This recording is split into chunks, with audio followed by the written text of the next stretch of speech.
Eu estou Eustáquio Batunas e este é o programa Vida Inteligente. Me pegaram de surpresa, porque no meu relógio aqui é 19h59 e já entramos no ar. Mas tudo bem, o assunto hoje é importante, então é bom que a gente tenha mais um minutinho. Bem, fazendo a chamada, amanhã Jorge e eu estaremos em Campo Grande, no Mato Grosso do Sul, para participar do encontro do Centro-Oeste da Sociedade Brasileira de Eubiose. Vamos gravar um Vida Inteligente ali, cujo tema vai ser Equação da Vida. E logo em seguida eu vou dar uma palestra de 1h30 sobre a terapia dos fractais. E vamos estar com vocês em Campo Grande até domingo, até segunda-feira. Então o evento a entrada é franca, você está vendo aí no seu monitor. E vai ser na sede da OAB, se eu não me engano, é isso? Eu não estou conseguindo ver aqui no monitor, mas a entrada é franca e esperamos vocês lá para estarem conosco neste final de semana.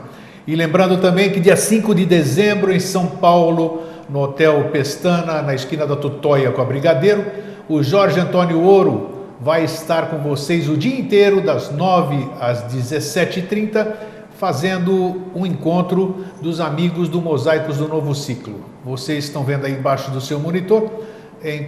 O contato é deliadamata@hotmail.com e a organização é Délia da Mata e Márcio Cambaúba, ok? Então é isso aí. Então é um prazer estarmos aqui novamente e trago, depois de muitos pedidos, né, até meu também, porque eu gostei bastante, trago aqui a Dulce Magalhães, né? Eu fico feliz que você possa ter vindo de novo, Dulce. Estou feliz de estar aqui. Eu sei que a tua agenda é complicada, fico feliz porque eu gosto... É interessante, né? Cada um é único. Eu fico feliz com o sucesso dos outros. Eu acho bacana de ver uma pessoa realizada, uma pessoa se fazendo feliz, podendo passar coisas boas para os outros.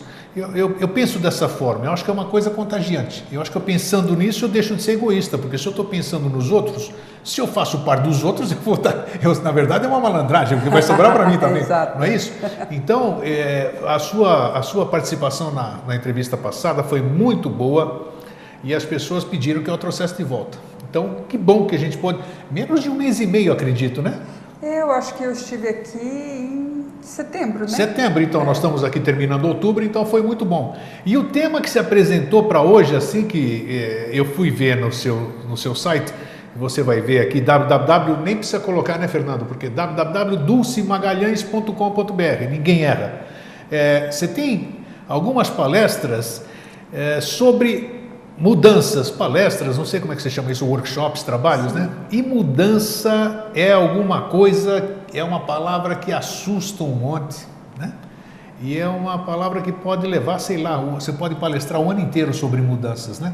Na verdade, eu faço palestras sobre o tema há 25 anos, então dá para fazer uma vida sobre 25 mudança. 25 anos você fala sobre mudanças? Sobre mudança, mudança de paradigmas, a forma de ver o mundo e a mudança no contexto da realidade. Então, você começou falando que cada pessoa é diferente da outra e que você se realiza com o sucesso do outro. Você fica feliz com isso. Fico. E este é um contexto que talvez a gente já possa começar a tecer o tema da mudança a partir desse contexto. Porque nós aprendemos, né, sobre, por exemplo, o campo vocacional, né? Como é que a nossa sociedade vê a vocação? Então, tem as profissões que são bem-sucedidas e aquelas que são um risco. O indivíduo, por exemplo, que gosta de arte, é músico, né? Não, essa é uma profissão que é arriscada, não vai ganhar dinheiro e tal. E aí esse indivíduo pode dizer, poxa, mas tem o fulano lá que é famoso, o ciclano que deu muito certo. Ah, não, mas isso é exceção. E aí eu faço a seguinte constatação: uma sociedade em que um indivíduo vocacionado e pleno, bem-sucedido e realizado é visto como uma exceção, é uma sociedade doente. É uma sociedade doente, com toda certeza. Porque a vocação, o sucesso na vocação e uma vida realizada é a condição do ser humano. Então, se a gente vê isso como exceção, é porque nós estamos no que o Roberto Crema, da Unipaz, o reitor da Unipaz, chama de normose, a síndrome da normalidade. Todo mundo está mais ou menos, tem gente, inclusive, que chega à sua fase madura, 50 anos, 60 anos, com crise vocacional, sem saber o que realmente quer fazer na vida. Insatisfeito, né? Isso Insatisfeito. é ruim, é triste, né? Então, o tema da mudança, na verdade, eu considero que é o grande paradoxo, a grande contradição do tema da mudança é que a gente tem que mudar para ser quem é, para parar de ser quem não é, de fazer o que não quer, de viver o que não gosta. A gente vai mudar para a gente ser aquilo que a gente nasceu para ser. E isto faz com que a gente seja feliz só de estar fazendo, independente do resultado. Porque quando você faz algo que é a tua própria natureza e vocação, tem 3 coisas que a gente vai ver como consequência. A primeira coisa é o senso de felicidade. O indivíduo se sente realizado, se sente feliz, porque a tarefa é a sua própria natureza. A segunda coisa é o campo da prosperidade. É impressionante como o dinheiro, quando ele vem de um campo de realização, ele rende mais, e quando ele vem de um campo de não realização, por mais recurso que seja, parece que aquilo, sabe, tem que se transformar em coisas compensatórias. Vai se transformar em objetos, em coisas que eu preciso comprar, em coisas que eu preciso comer, porque eu não estou feliz com aquilo que eu estou fazendo. Estou cansado de ver gente assim. Isso, né? Então a pessoa gasta tudo que ela ganha, ainda se ela gasta em coisas que ela compra, tudo bem. Pior é se ela gasta em remédio, que acontece então, muito. Acontece. Né? Antidepressivos, etc., Isso. Porque a pessoa está infeliz. E o terceiro aspecto, que é um aspecto de grande impacto social, é que pessoas realizadas, pessoas felizes, segundo a Organização Mundial de Saúde, são pessoas que não apresentam perigo para a sociedade. Ou seja, pessoas felizes não são perigosas. Então, como é que a gente pode tirar o perigo, a violência, aumentando o quanto de felicidade? E nós não entendemos que isso parte de cada um de nós. Mas você tocou num assunto importante agora. As pessoas felizes, elas incomodam. Elas incomodam. Tanto nós temos um grande exemplo. Numa sociedade de exceção, elas incomodam. Exato. O triste exemplo, John Lennon me veio à cabeça. Certo. Pô, que cabeça maravilhosa. Eu falo, eu começo a arrepiar. Pô, que mensagem bonita. Apareceu uma pessoa, sei lá que momento que ele teve, ele jogou todas as frustrações dele naquele gesto que ele fez, tirando a vida do John Lennon.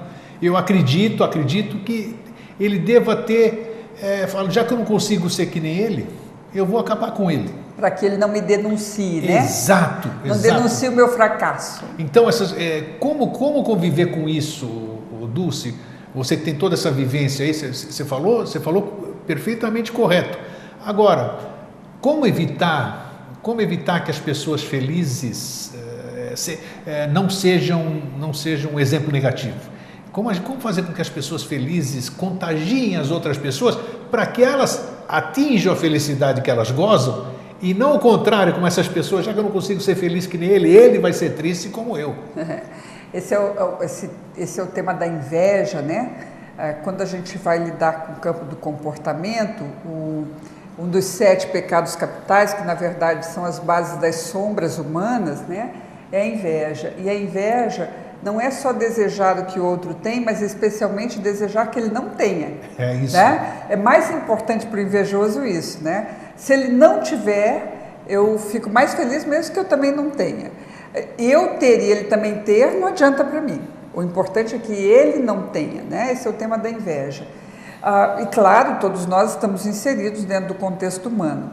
A questão não é que desafios eu vou ter, ou que dificuldades, ou até se alguém vai me assassinar por causa disso, né? Porque todos vamos morrer. Sim. A questão nunca se tratou da gente evitar isto, nem o fim das coisas, e sequer evitar, por exemplo, a dificuldade do outro de lidar com o nosso sucesso. Sempre se tratou da qualidade de vida que eu tenho. Né? Então, a questão não é, por exemplo, eu pensando no John Lennon, o exemplo que você deu, a questão não é a forma como o John Lennon morreu. A questão mais importante é a forma como ele viveu. Com certeza. Claro. Isso que faz toda a diferença. Então, não nos pautarmos pela dificuldade do outro.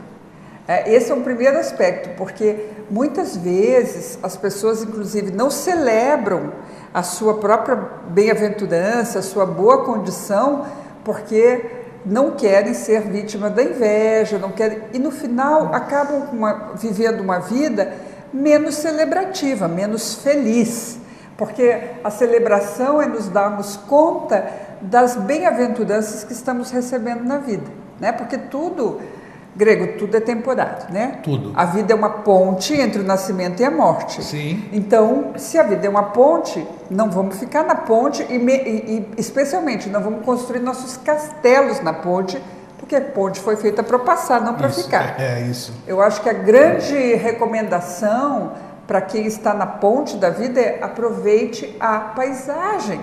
Muito bem né? lembrado. Desfrute da paisagem, porque esta é a experiência da vida, né?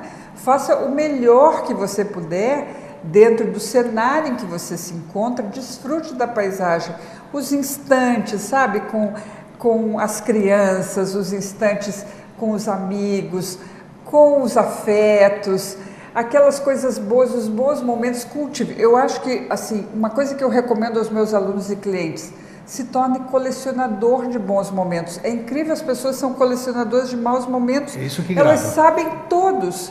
E os bons momentos, elas nunca fazem inventário. E aí a sensação de uma vida meio dura, mal vivida, cheia de problemas. E isso impacta também no tema da saúde física. Vai reverberar nisso. Então, uma coisa leva a outra. Assim, se eu me torno colecionador da bem-aventurança, minha vida é bem-aventurada. Né? De fato, eu me torno aquilo para o qual eu volto a olhar. Onde está meu foco? O que eu estou olhando na vida? E esse é um treino, né? Assim como tudo na vida, nós somos treinados para ser quem somos, para viver como estamos, enfim. E eu posso escolher um novo treino.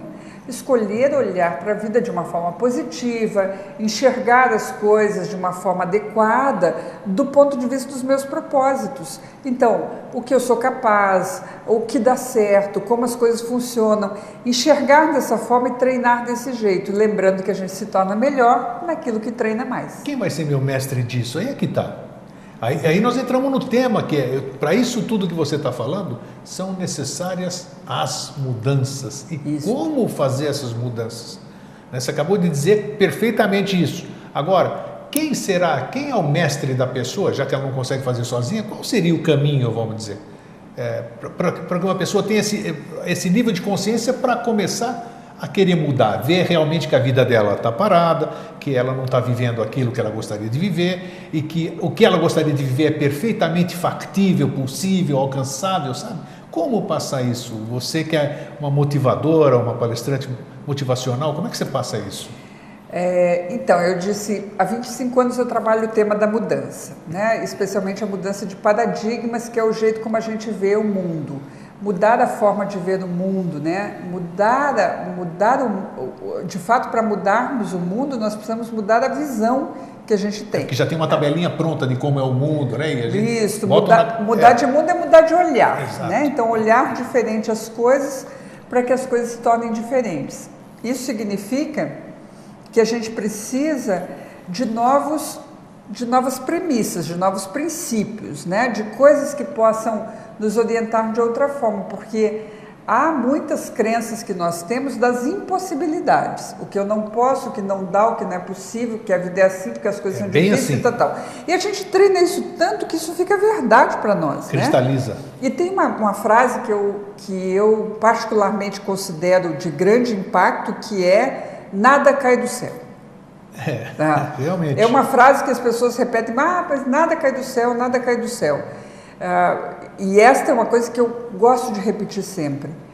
A NASA, quando busca indícios de vida em outros planetas, vai buscar 3 indícios. Opa. Oxigênio, água e luz solar. Porque são as coisas que garantem a vida no planeta Terra. Curiosamente, oxigênio, água e luz solar caem do céu. Aquilo que garante a vida no nosso planeta cai do céu. Como assim nada cai do céu? Tudo cai do céu.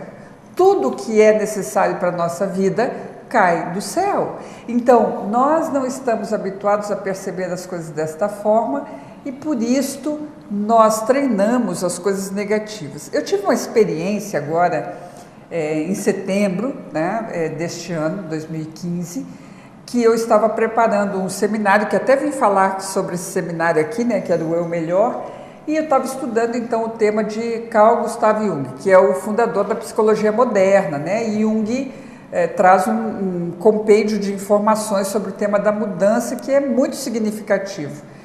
E aí, mergulhada nesse universo, em todas as coisas que eu estava lidando há 25 anos com o tema da mudança, eu faço uma síntese num sonho. Num sonho eu vejo a capa de um livro. Você teve um sonho nesse período? Um sonho em que eu vi, assim, alguns dias antes do seminário, né, que eu estava me preparando para o seminário, eu vi a capa de um livro que eu tinha escrito, né, um livro que eu vou escrever, né, porque do sonho já estava escrito. Lembra o nome, viu o nome? Absolutamente tudo. Nossa, mas que bacana. Perfeito, porque a informação desta capa, de fato, para mim, representou a síntese disto que você falou, como fazer a mudança. Então a capa dizia assim, né? A capa desse livro que eu sonhei dizia: tudo que você precisa saber você é livre. Tudo é impermanente. A abundância é a condição natural. O amor é a fonte de todas as coisas. Caramba! Perfeito! Perfeito, grego. Você é livre. Você lembrar disso. Mas... eu lembro sempre com detalhes dos meus sonhos. Que lindo. Mas olha, você é livre. O que significa? Você pode escolher qualquer coisa. Você pode fazer o que quiser, aprender o que quiser. Você é livre para ser o indivíduo que você deseja ser.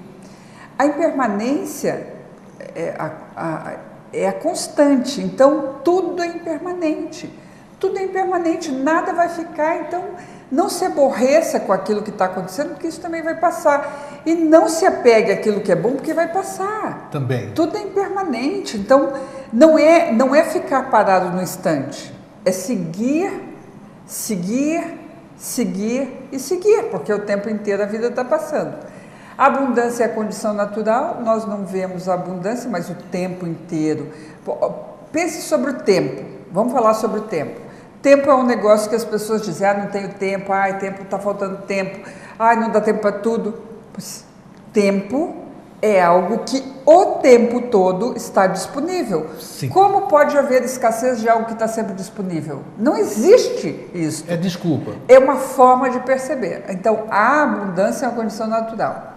E a quarta informação: o amor é a fonte de todas as coisas. Portanto, vá viver uma vida vocacionada, vá fazer aquilo que você ama, porque esta é a fonte das coisas da sua vida. Vá viver com as pessoas que você ama, vá fazer as coisas que você ama, vá viver uma vida amável, uma vida em que você seja capaz de colocar amor e ver amor em todas as coisas. Se eu vivo uma vida em que isso acontece o tempo inteiro, eu vivo uma vida amável, aquela vida que é boa de ser vivida, aquela vida que merece ser vivida. E nós não nos damos conta dessas coisas e passamos às vezes décadas na nossa vida, vivendo uma vida que não merece ser vivida, que é aquela vida que nós não queremos viver, com as pessoas que nós não queremos conviver, fazendo as coisas que nós não queremos fazer. Volta à primeira informação: você é livre. Mas é que tá, todo mundo quer fazer isso, mas o que a gente mais ouve, você deve estar ouvindo há um quarto de século, como você disse: eu quero mudar, mas não sei como, eu não consigo, eu tenho medo, essas coisas. Como proceder à mudança? Como iniciar a mudança? Essa que é a grande questão, né? E você está dando um alento para as pessoas nisso que você está falando, porque essa mudança é atemporal, ela pode acontecer a qualquer momento, pode acontecer com 60, com 70 anos, como pode acontecer com 15. Então, as pessoas que vivem frustradas a vida inteira, elas têm a oportunidade de, a partir de amanhã, serem pessoas... A partir de já, né? A partir de já, exatamente. Não vamos deixar para amanhã. Então...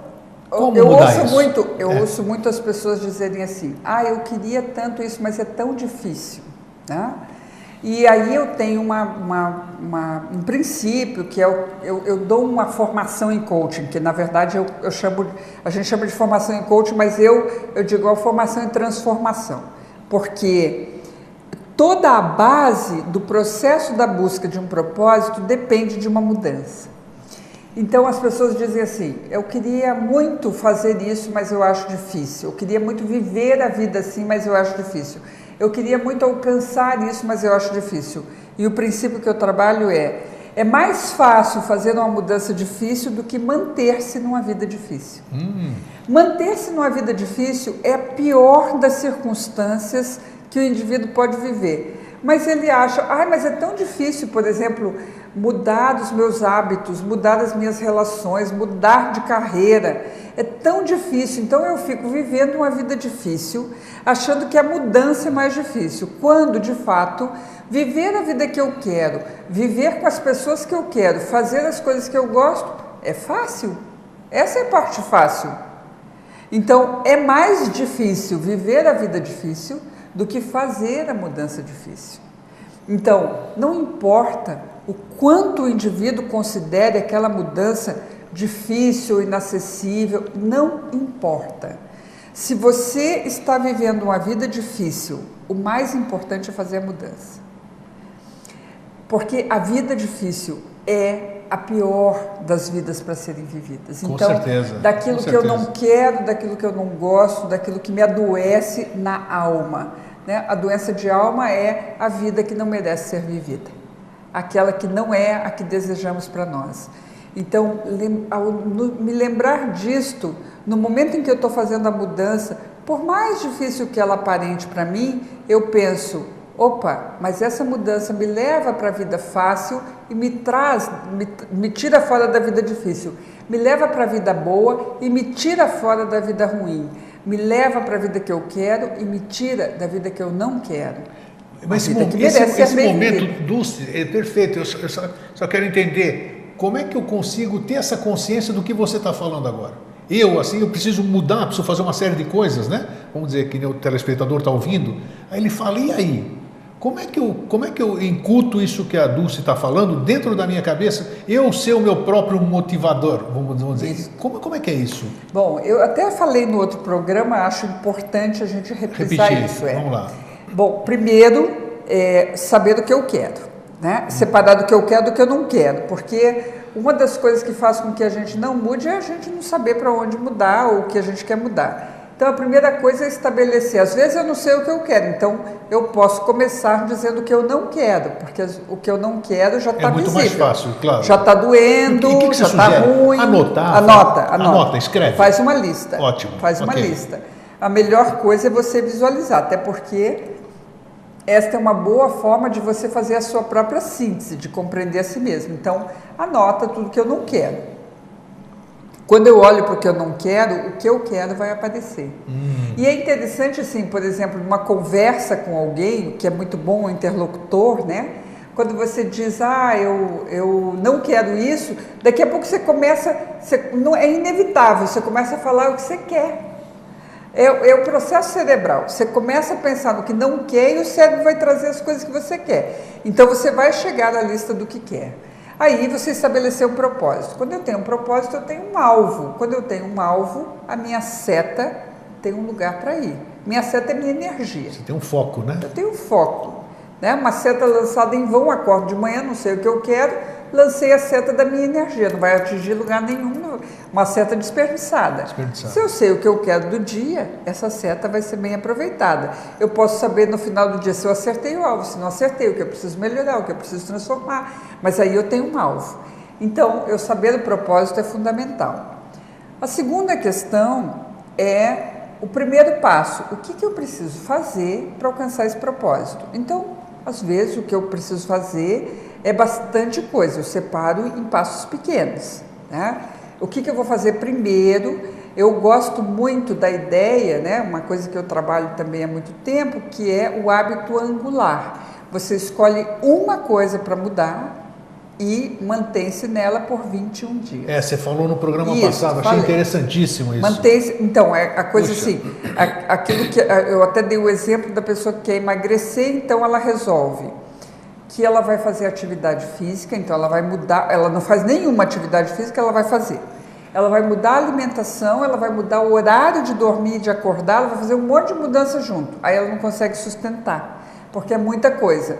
Então, e se ela pegasse, vou caminhar todos os dias? E ela vai começar no primeiro dia, vai ter preguiça no segundo, no terceiro, no sétimo dia, ela diz, isso daqui nunca vai mudar, porque ela imagina que vai fazer aquilo a vida inteira. Se ela mantiver por 21 dias, ela criou um caminho cerebral e o corpo vai querer caminhar. Quando acorda, vai acordar naquele horário, vai querer caminhar. Depois que ela estabeleceu esse hábito angular, ela sem perceber, ela já fez um monte de mudanças. Porque quando você muda alguma coisa, o cérebro já abre um leque de possibilidades. Então você faz sem perceber. Mas você daí pode, depois de estabelecer um primeiro hábito, você escolher um segundo hábito. E ao final de uma temporada, digamos, de um semestre, você pode ter mudado completamente a sua vida sem que haja realmente um campo de esforço. A questão da disciplina... Como um passe de mágica, como a gente diria. Se fosse, e a pessoa diz, nossa, foi tão fácil. Porque ela fez o processo desta pequena mudança diária. Todos os dias fazendo o processo, especialmente assim, a técnica dos 21 dias, né, é você fazer a mesma coisa, mais ou menos no mesmo horário, pelo tempo, mais ou menos o mesmo tempo. Então, todos os dias, por exemplo, caminhar das 7 às 7h30. Né? Das 7 às 7h30, todo dia caminhar. Se ela fizer isso por 21 dias, ela terá ganho a condição natural. O cérebro vai pedir isso, como quando a gente acorda de manhã e quer escovar o dente, ou tomar banho, ou qualquer coisa que a gente faz sem pensar, porque a gente já se habituou. Já se habituou a isso. Então, o cérebro criou o caminho neuronal. Isto também para qualquer coisa, para estudar alguma coisa, para mudar um hábito, para qualquer novidade da nossa vida, 21 dias de adaptação. Algumas questões, a maior parte das questões da vida vão mudar em 21 dias. 78% dos nossos hábitos vão mudar em 21 dias. Alguns hábitos vão mudar em 40 dias, menos ainda em 60, e alguns poucos hábitos, e isso varia de pessoa para pessoa, vão mudar em 90 dias. Quais são os hábitos mais difíceis de mudar, Dulce? E porque isso depende de pessoa para pessoa. Isso, claro. Né? Normalmente os vícios são os mais difíceis. Que você ia falar isso, Os vícios são os mais difíceis, mas não necessariamente. Né? Inclusive, em relação a isso, às vezes, o indivíduo tem mais facilidade de parar de fumar do que de aprender inglês, por exemplo. Né?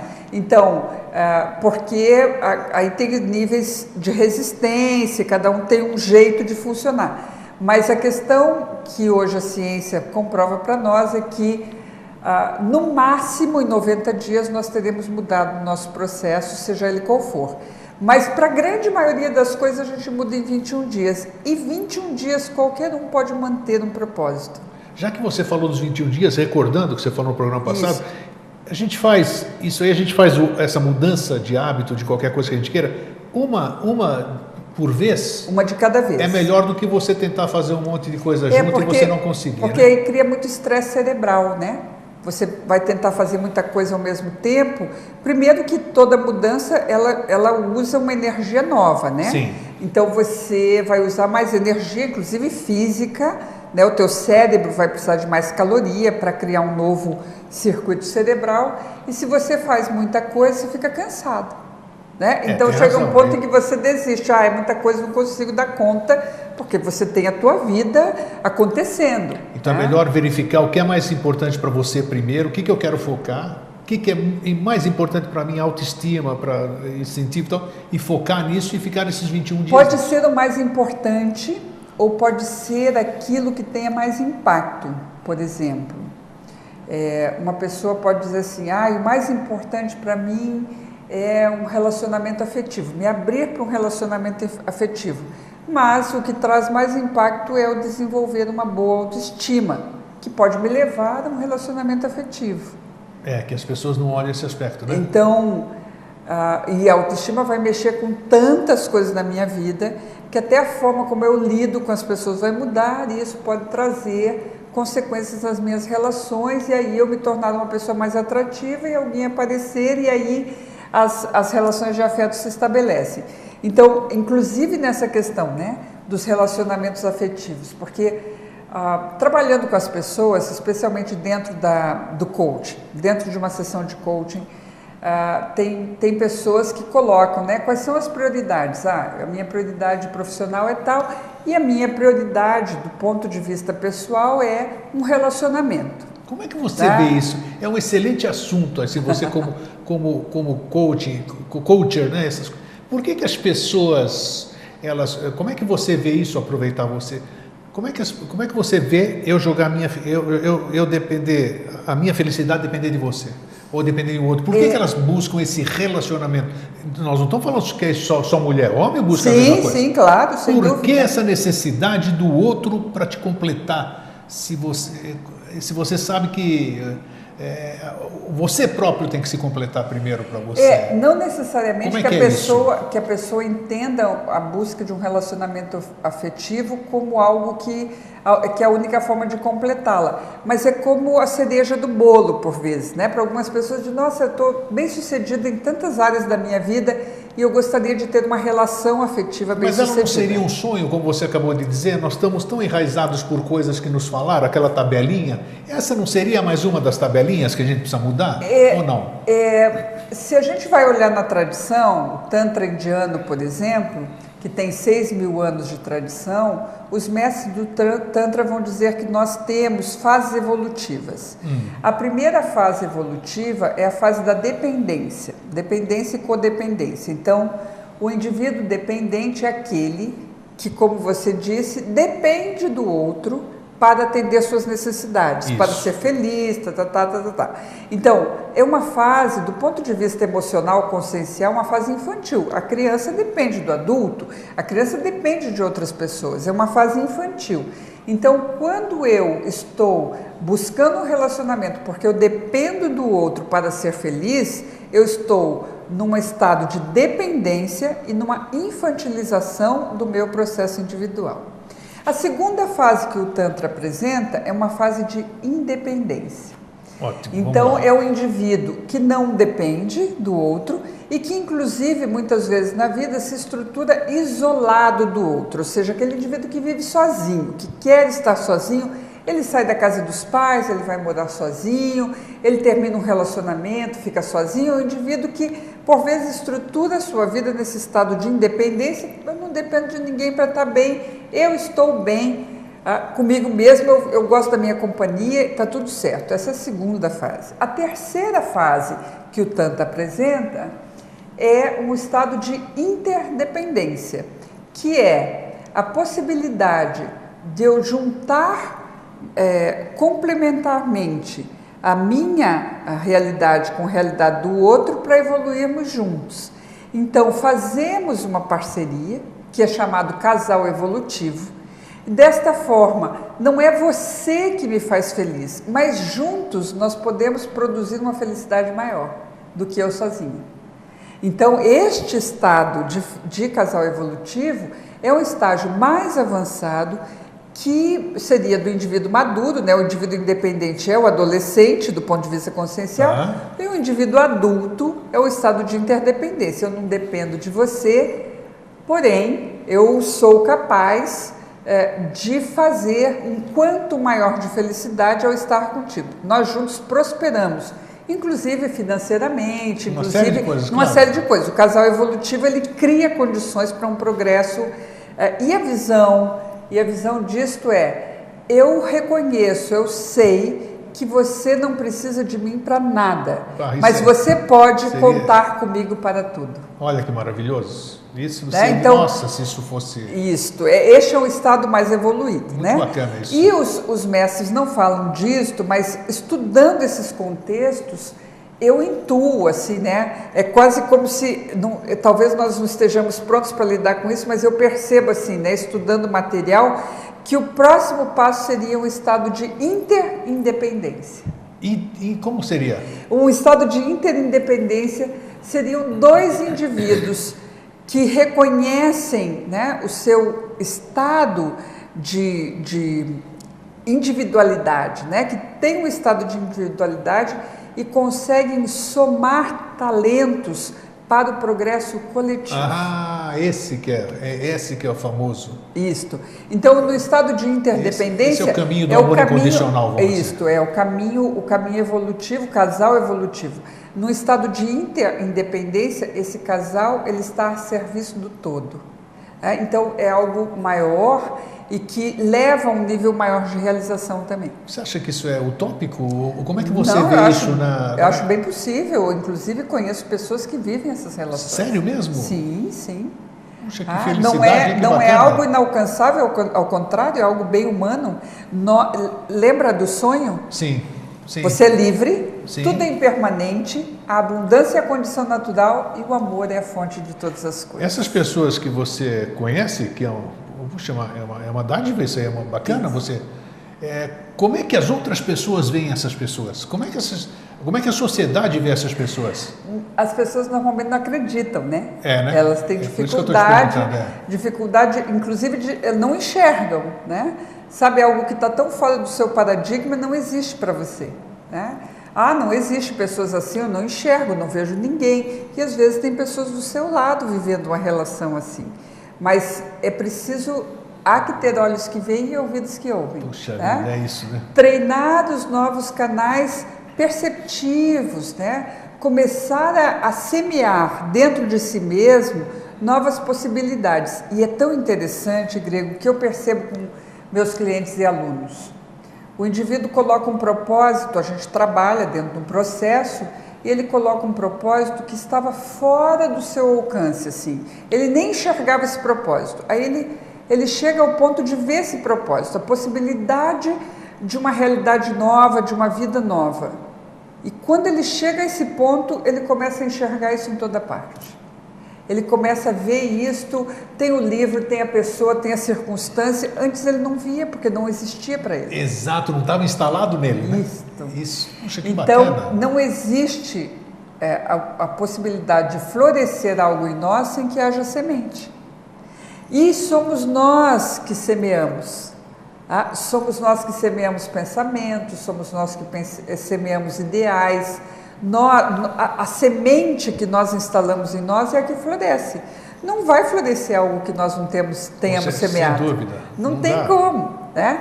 Assim, é preciso entender que, de fato, talvez a tarefa maior da nossa vida seja ser jardineiros do jardim da bem-aventurança da vida. Tem aqui uma escola filosófica que um irmão aqui representa toda semana, cada 15 dias, que é a Sociedade Brasileira de Eubiose, SBE.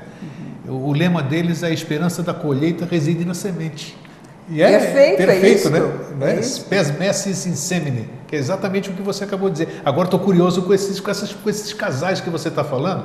Eles estão, que esses são os... Não estão fugindo do tema, eles são os precursores da mudança no mundo. Isso, na verdade, esse tipo de pessoas. A mudança sistêmica acontece graças a esses indivíduos que criam campos Essas pessoas que possíveis. Você conhece e convive com elas estão metidas no quê? Qual é o tipo de atividade que eles têm? É o tipo de trabalho que você faz com o Clinton, por exemplo, essas coisas? Esse trabalho altruísta para a humanidade? Também, mas assim, tá. O que eu percebo assim, não é apenas para as coisas grandiosas. Não, claro que não. O indivíduo que trabalha dentro do serviço público, que trabalha numa organização, que trabalha no comércio, o indivíduo que está dentro das atividades mais cotidianas e comuns da vida, esse indivíduo, né, que ele é transformador, ele tem capacidade de ser transformador. Ele tem essa base, porque, como dizem os mestres do Tantra, né, esta questão das fases conscienciais, o dependente não é capaz de fazer nada pelo outro, pelo mundo. Porque ele depende de tudo, é como um bebê. Você vai esperar que um bebê cuide do mundo? Não pode esperar. Ou uma criança pequena, você não pode esperar. O independente, ele está aprendendo a cuidar de si, o adolescente consciencial. Você não pode esperar também que ele venha cuidar do mundo. Não dá. Agora, o adulto, ele já começa a realmente a prevalecer uma condição de transformação para o externo, né? Porque ambos constroem um processo de prosperidade coletiva. E eu considero que esse indivíduo maduro, né? Essa fase consciencial mais madura, que é do interindependente, que é quando o indivíduo, né, se soma a outro indivíduo, ou seja, tem a clareza da individualidade, tem a clareza dessa integridade de cada um, mas o propósito, ele emana e repercute num bem maior. Faz uma diferença no mundo. Aquele amor faz uma diferença no mundo. E as pessoas que entram em contato com esses casais sentem isto. Às vezes a gente não consegue reconhecer, porque não entende como é que aquilo pode acontecer, mas a gente se sente bem, as coisas acontecem, tudo flui perto daquelas pessoas. E você está vendo que é real, né? Porque elas estão vivendo aquilo, então você não está... E é onde a mudança mais importante do mundo está acontecendo. Né? Aqui a mudança mais significativa, que é a mudança evolutiva da humanidade. Nós evoluímos através das eras, a partir de um estado de maior consciência que alguns indivíduos assumem. Né? Senão nós seríamos neandertais, estaríamos ainda sem dúvida. Numa etapa, sabe, muito primitiva da condição humana. Porque alguns indivíduos alcançam um estado maior de consciência, a humanidade toda dá um salto. É impressionante isso, né? E eu acho bem interessante o tempo que nós estamos vivendo, né, Grego? Já falava sobre, eu tenho falado sobre isso, que eu acho muito divertido, né, que um amigo me disse que ele desconfia que o Google é Deus. Tinha comentado sobre essa questão, né, porque o Google é onisciente, onipotente, onipresente, está em toda parte, sabe tudo e pode tudo. Então, é uma materialização de uma manifestação que nós percebemos tão sutil, tão impalpável e tão sagrada. Sem dúvida. E que nós podemos, então, colocar assim, até na prática da vida. O próprio Google pode ser um instrumento da nossa transformação. Você tem uma dúvida, vai lá e pergunta, ele vai te dar uma resposta. Sim, tudo. Impressionante. Tudo. Né? O que acontece conosco, que nós não produzimos mudança, é que ao invés de buscar resposta, a gente fica batendo na tecla do que é impossível. É verdade. Eu não consigo, eu não posso. Pô, pergunta como conseguir, como fazer. Mas você está falando agora na coisa mais difícil. Já estou falando do difícil. É cristalização, é o que eu quero falar agora. A gente já vem com como combater isso que a gente chama cristalização, uma coisa que está incrustada na gente aqui. Como é que eu vou mudar coisas que já vêm há éons, já nos passaram, então isso aí está no nosso ser. É muito difícil realmente, claro, não impossível, né? Mas como começar a minar essas cristalizações? Então, na verdade não é necessário combater, não. A gente não precisa brigar com a gente mesmo. A gente só precisa escolher um outro cenário, sabe? Isto é de Abdul-Bahá, um sábio persa do século XIX, e ele vai dizer que não é não ter um pensamento de raiva, é substituí-lo por um pensamento mais poderoso de amor. Não é não ter um pensamento de guerra, é substituí-lo por um pensamento mais poderoso de paz. Não é não ter um pensamento ruim, é substituí-lo por um pensamento mais poderoso bom. Então, quando eu me dou conta disto, eu faço a estratégia da mudança. Eu não preciso brigar comigo porque, estou pensando isso de novo, estou fazendo isso de novo. Não, se vigiar, né? Se vigiar. Orai e vigiai, né? O que diz o Cristo, né? Lembrando que Cristo não é o nome de ninguém. É um estado de ser, né? É um estado de consciência, né? Um estado Christos, iluminado. Christos. Isso. Um estado iluminado de consciência. Exatamente. Então, quando esse indivíduo chega a esse estado iluminado, quais são as orientações básicas, né? Primeiro, o maior desafio, que é para todos nós, amar os seus inimigos. Por quê? Se você for capaz de amar os seus inimigos, o que vai acontecer? Você vai amar todo mundo, né? Você não vai ter inimigo. Isto, claro. Né? Você vai viver num mundo que não há perigo e não há violência, porque só a violência é quando eu percebo as coisas como inimigo. Né? A questão de perceber a vida de outra forma me permite compreender, inclusive, a carência do outro, né? E atuar com compaixão. Esse é um estado crístico, né? Nós estamos falando do maior desafio dos desafios. Mas ele dá algumas orientações para isso, né? Ter olhos que veem, ouvidos que ouvem, e orai e vigiai. Note, ele não diz orai e tirai férias, orai e deitar na rede, orai e descansai, né? E fica esperto ali, né? Vigiai. Orai e vigiai. O que significa isso? Se é um orai e vigiai, significa, primeiro, estado de oração, que significa, até quando um sacerdote, um pastor, um padre vai falar sobre isso, ele diz, vamos elevar nossos pensamentos, que é elevar os pensamentos? É escolher pensamentos que sejam mobilizadores de uma energia superior, pensamentos de bem-aventurança, pensamentos que nos levem a uma condição mais sagrada de vida, certo? Isso é oração. Sim. Então, o que diz o Cristo? Orai. Então, colocar nossos pensamentos neste estado e mantenha-se aí, vigiai. Porque se você pensa uma coisa boa, mas depois você esquece, não vigia, você volta a todas essas condições que você mesmo falou que há eons estamos vivendo. Mas se você manter-se neste estado, né, do orar e vigiar, você será capaz de uma vida de bem-aventurança. Então, é o que também é chamado, né, tem um livro muito importante da tradição cristã, que é uma exégese da oração, que se chama Relatos do Peregrino Russo, que são relatos de um peregrino do século XIX, um peregrino russo do começo do século XIX, em que ele vai à busca dessa oração perpétua. No estado de oração e vigília, ele vai à busca dessa oração perpétua. E o que ele vai descobrindo a respeito da vida durante essa trajetória. Olha que bacana. E aí ele percebe que ele não precisa de nada fora. Esta é a grande constatação que este peregrino vai ter ao longo da trajetória. Enquanto ele está buscando, né, ele vai para o caminho, um peregrino, né, Relatos de um Peregrino Russo. Então, ele está buscando a condição de encontrar onde eu encontro a oração perpétua.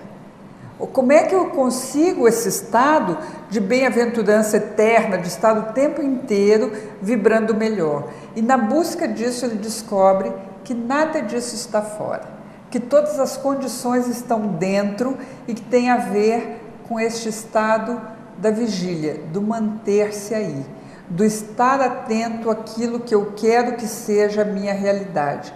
É incrível como nós estamos atentos àquilo que nós não queremos que seja a nossa realidade. Toda razão, toda razão. Um foco no que eu não quero, um foco na dificuldade, um foco no que é ruim, um foco no que é violento, e eu não me dou conta. A gente sabe decora o que a gente não gosta, o que a gente não quer, né? E assim, todas as desgraças, né? Tudo. Senta para conversar sobre desgraça, a pessoa lembra do que aconteceu no começo do século passado, tudo, sabe, no outro lado do mundo. É impressionante, assim, porque nós temos muito foco naquilo que não desejamos e não entendemos que a vida fica pesada e difícil por isso.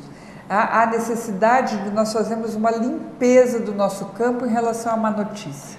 Limpeza e manter isso também, né? Isso, você acabou de dizer que é importante. Eu gosto muito, eu proponho isso inclusive, né? Sempre, para os meus alunos eu proponho sempre uma tarefa que é o que eu chamo de semana bad news free, uma semana sem más notícias. Olha! Faça uma limpeza, um detox. Workshop? Como é que é isso? É um detox mental. Você fala de alunos, como é que é isso? Eu sei que você é palestrante, você é coacher, mas o que são os alunos? Você faz cursos, você atende? Como é que é isso? Eu tenho alunos tanto na universidade, porque eu dou aula, dou disciplina em pós-graduação em diferentes cursos pelo Brasil. Sim, então, sempre na filosofia, dentro da filosofia ou não? A minha abordagem é filosófica, mas, Sim. Por exemplo, eu dou a disciplina na psicologia transpessoal, que é a cartografia da consciência. Que legal isso. Eu dou pós-graduação também, né? Pós-graduação em gestão, em marketing, enfim. Sim. Diferentes ambientes de pós-graduação, mas a minha disciplina com essa visão holística. O tema da mudança, Sim. né? O tema filosófico Sim. da mudança. Então, eu dou disciplinas em pós-graduação em diferentes lugares do Brasil e também eu ofereço uma formação em coaching. Né? Formação em coaching? Você forma coaches? Eu formo coaches, isso é. Que a minha formação foi nos Estados Unidos, em 99, dentro do Departamento de Filosofia da Columbia, né, em Nova York. E aí é uma abordagem filosófica, né, socrática. Todas essas informações que nós estamos passando aqui, as pessoas conseguem dentro do seu site? Exatamente. No site tem todas essas informações. Sim, tem vídeos, inclusive tem conteúdos, muito conteúdo no site. Então, agora, como é que nós... Então, o tema que a chamada que nós temos para hoje, qual é a essência da mudança, então, Dulce? A essência qual é? nós estamos falando as mudanças de uma forma geral, mas onde a gente deve, onde está a essência? Como é que você poderia passar a essência da mudança? O que é essencial no processo de mudança? A mudança é uma coisa que tem início e que acho que não tem fim, né? Porque nós estamos sempre mudando, né? E onde está a essência da questão? Então, quando a gente fala em essência, a gente precisa falar da natureza das coisas. Isso. Qual é a natureza da água? É molhar, não é? Sim. A água molha. O fogo é queimar, não é? Então, cada coisa tem a sua natureza. Qual é a natureza do mundo? Evoluir, dizem, né? Mas, de qualquer forma, independente de evoluir ou não, o que nós temos como constante no mundo? A vida. A vida. E a vida é um estado de mudança, né? A Constante. vida, para manter-se viva, ela mantém-se continuamente em mudança, né? Como diz Lavoisier, né? Sim. A lei de Lavoisier, Sim. Na natureza nada se perde, nada se cria, tudo se transforma. E Heráclito, o filósofo grego que viveu 450 anos antes de Cristo, vai nos ensinar que a única constante é a mudança. Portanto, a única lei imutável é a transformação. Esta é a lei que mantém-se. A natureza do mundo, portanto, é mudar.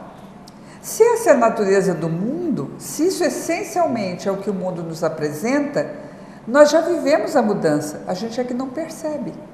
Porque quando você se olha no espelho, né, se você se olha todos os dias no espelho, você não mudou do tempo que você tinha 10 anos de idade? Indubitavelmente. Do 15, 20? Sim. A cada instante, a gente muda de uma semana para outra, que as mudanças são imperceptíveis, mas a mudança ela é constante. Então, não é necessário, do ponto de vista prático, né? Não é necessário você nem se opor, nem buscar mudança. Essa é a natureza da realidade. Tudo muda. Agora, como isso vai mudar? Em que direção? Aí é que nós entramos. O mundo é mudança. Assim, você quer mudar, o mundo vai te proporcionar isso, porque o mundo é mudança. Isso é um facilitador. Dinâmico. Se o mundo fosse estagnação, não fosse mudança, e você quisesse mudar, imagina que dificuldade. O mundo é estagnação, o mundo tende a ficar igual e você quer mudar. Nossa, um trabalho enorme. Contra o mundo, claro. Claro, está indo contra a corrente, um esforço enorme. Agora, o mundo é mudança e você quer mudar, puxa, aliou-se ao cosmos. Agora você é um indivíduo cósmico, porque o cosmos é mudança e você quer mudar, está perfeito. Em que direção você quer mudar? Na direção do bem? Ótimo, a mudança vai para aí. Na direção do mal também vai para aí. Incrível, porque não há julgamento no campo da mudança. O que você escolher vai acontecer. Importante isso, bonito, hein? Não há julgamento no campo da mudança. Não há. Qualquer intenção, você diz assim, nossa, minha vida só piora as coisas. Tá bom, se é isso que você quer, ok, tá bom. Tá proporcionado. A mágica é decisão. Então, você escolhe, puxa, eu quero mudar para melhor, eu quero ser mais saudável, eu quero ser mais feliz, eu quero conquistar mais coisas. Tá bom, também é possível, tudo é possível.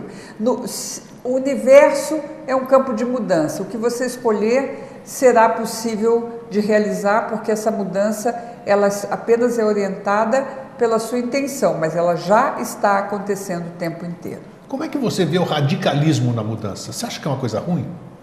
Mudança radical, você já ouviu falar disso muitas vezes, né?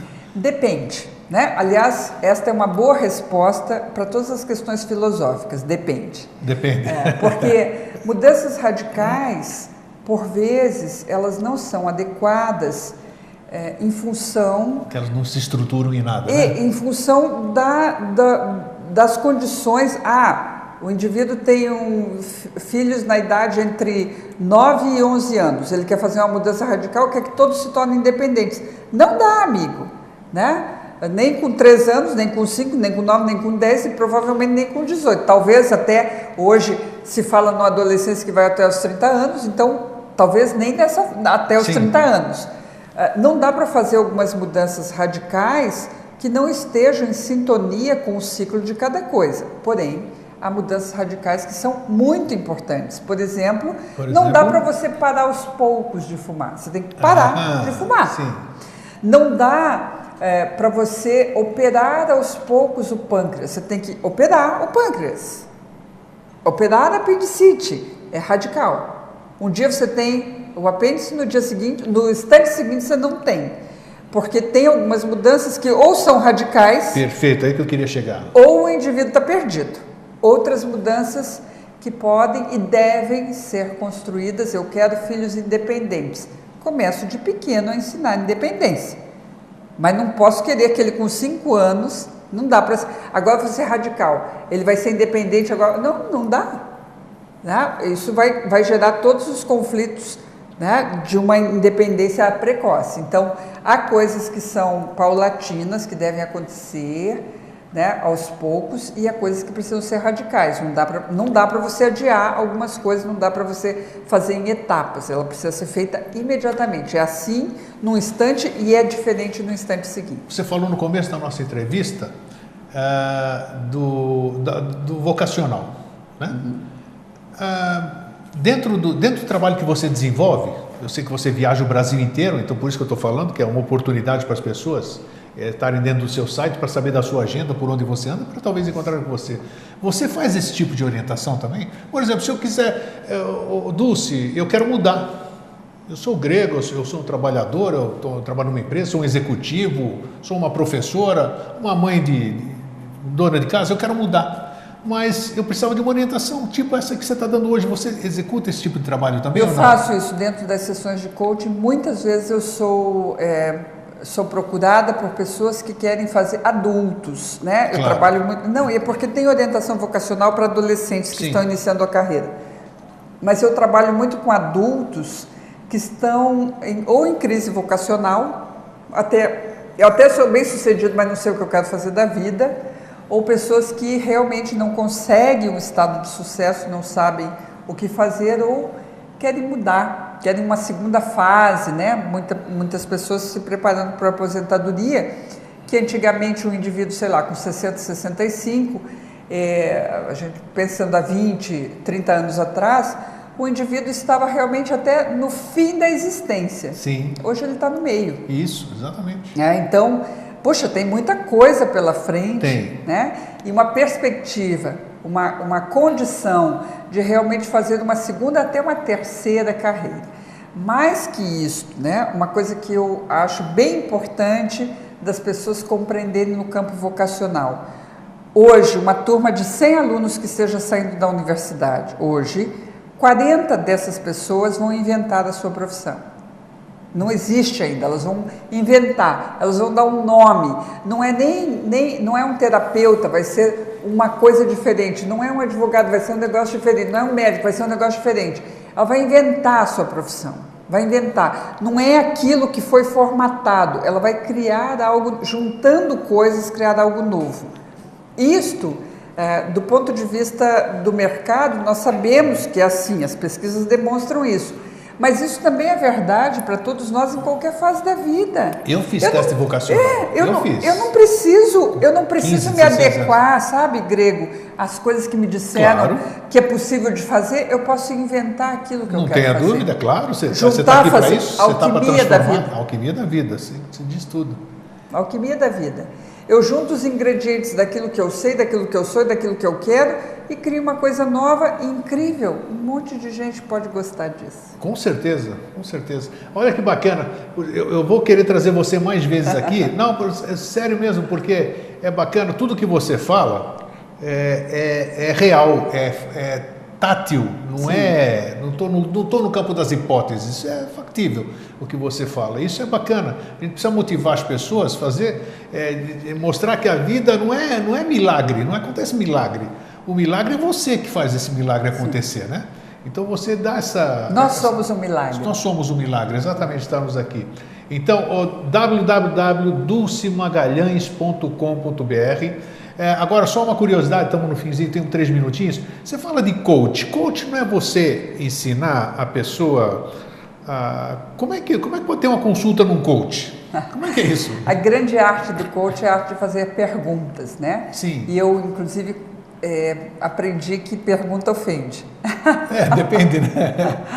Porque a gente às vezes faz perguntas que denunciam o outro, né? Ah, sem dúvida. E aí a pessoa se sente incomodada com aquela Será que ela pergunta. percebeu isso em mim? Será que eu estou escondendo isso E é muito interessante porque, de fato, como é que o cérebro aprende? Ele aprende com perguntas, não com afirmações. Então, o coaching é a grande arte das perguntas. E o coach é um indivíduo que está ali para ouvir aquilo que está sendo dito e o que o indivíduo diz já conta tudo o que ele precisa. É impressionante. Olha, eu tenho 16 anos de experiência com coaching.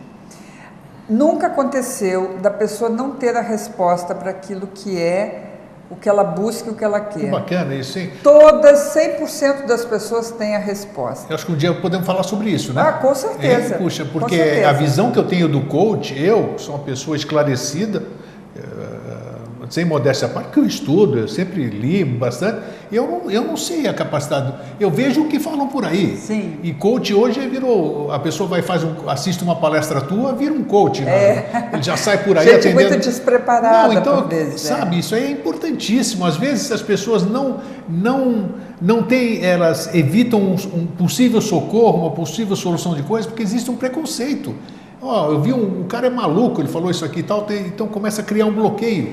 Então, se a gente puder esclarecer isso um dia, mostrar o aspecto positivo, o aspecto sério dessa questão, acho que nós vamos ajudar muita gente. Eu tenho uma cliente de coach, só para sintetizar, que uma vez ela deu um depoimento né, num grupo e que eu acompanho ela há muitos anos, e ela disse: a minha mãe me criou, mas a Dulce me recriou. Olha que bacana. E foi a experiência dela criar novos paradigmas de realidade. A gente se sente bem, né? Se sente realizado, né? Mas mais que isso, assim, não foi na verdade eu que a recriei, ela que deu parto claro, a si mesma. Senão se ela não tivesse preparada para isso, ela não... A gente pode dar nem parto teria essa a si percepção. mesmo. Sim. Bacana. Olha, brilhante, em cima da hora. Pena que o Cronos, né, que é o meu deus grego, assim, ele faz... Dulce, eu vou querer você aqui de novo, nós vamos querer você aqui de novo. Passa muito rápido Passa, mesmo. né? Gostoso, quando a coisa é gostosa, e assim, e o melhor de tudo é que fica aquele gostinho do quero mais, né? Então eu prometo para vocês que eu vou estar... A Dulce tem como é que se diz? Uma agenda muito apertada, mas já demos sorte a segunda vez. Vamos ver se antes do fim do ano, quem sabe ela volte aqui para a gente, já que fim de ano geralmente a gente começa a fazer plano de mudanças, né, Dulce? Isso. Uma coisa assim, quem sabe a gente possa trazer uma mensagem bacana para a gente sair desse campo das ilusões, né, de fazer isso aqui. Eu prometo que eu não vou parar de fumar no primeiro do ano, eu prometo mudar de escola e tal. Vamos fazer uma coisa mais real, quem sabe? Eu acho que tenho certeza que você pode ajudar as pessoas. Topa? Topa, Então claro. tá aí. Dulce, obrigado mais uma vez. Muito feliz de estar aqui, Grego. Obrigado. E para vocês, um fraterno abraço e um feliz sempre.